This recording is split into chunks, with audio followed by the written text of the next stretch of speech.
My sa dnes budeme rozprávať aj o problematike, ktorá sa dotýka Európskeho parlamentu, pretože ide o zmenu, na Slovensku používame pojem novelizácia legislatívy, o ktorej bude spolu rozhodovať Európsky parlament. Keď na to príde, ja poviem aj trošku detaľnejšie, aby ste rozumeli vlastne v akej fáze vstupuje Európsky parlament do rozhodovania o európskej legislatíve, pretože na rozdiel od národných parlamentov, Európsky parlament poprvé nemá zákonodárnu iniciatívu, že Európsky parlament a jeho jednotliví poslanci nemajú právo predkladať návrhy zákonov, alebo teda návrhy smerníc alebo nariadení. To môže iba Európska komisia. A po druhé, na rozdiel od národných parlamentov, Európsky parlament nie je exkluzívnym zákonodárnym zborom.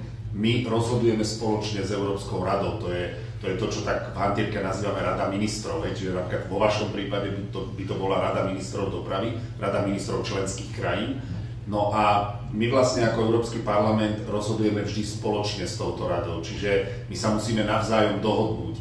Jednak zástupcovia členských krajín, ministri jednotlivých členských krajín a potom poslanci Európskeho parlamentu spoločne sa musíme dohodnúť na tom finálnom znení tej legislatívy.